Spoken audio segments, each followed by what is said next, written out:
Harry Rucky is classified as a Cinderella tale. That would be an ATU 510 tale. Does it seem like Cinderella to you? But to the teenagers who were collecting tales in 1920s when Ireland finally got its freedom and its independence, this was Cinderella. So even though it doesn't have the motifs that an ATU tale would demand, to the people, this is Cinderella. Why? Let's take a closer look. So, in Ireland, Cinderella became part of a long debate for home rule. That is, the Irish were advocating for the right to have a parliament in Ireland and to make their own laws and their own rules as they are part of the British, as they are being ruled by the British. Throughout the 19th century, they didn't get this, and eventually there is a revolution, and finally in the 1920s, Ireland gets its freedom after hundreds and hundreds, almost 1,000 years of British colonization. But before they get this freedom in the 1800s, political references to Cinderella in Irish newspapers and pamphlets are derogatory. For example, in The Nation, there's an article called The Cinderella of Empires, published in the 1860s.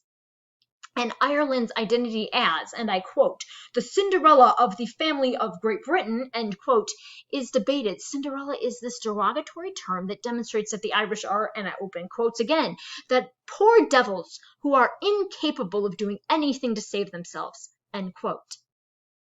Again, in The Nation, it's article Cinderella Aaron in the 1870s. It mocks and caricatures the Irish as these people who cannot get a fairy godmother and save themselves. Cinderella focuses on that early Cinderella who is covered in ashes and sleeping by a fire and never able to take up for herself. She's waiting for a fairy godmother who never comes. This highly politicized Cinderella tales really strip Cinderella of wonder and turn her into a dangerously passive creature who is a threat both to the Irish nation and to Irish individuals. The traditional Cinderella in Ireland is poor and helpless, unable to save herself because she doesn't have a magic helper, a fairy godmother, or returning dead mother, however you want it to be. She doesn't have the resources she needs to rise out of poverty, and through that, gain access to power, i.e. marry the prince. She is like the millions of Irish peasants who were displaced or killed during the 1840s Great Potato Famine.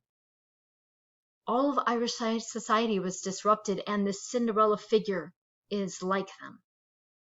So, into that sort of politicized tale, how do the Irish write a new fairy tale that gives them back a sense of wonder and hope? Let's look.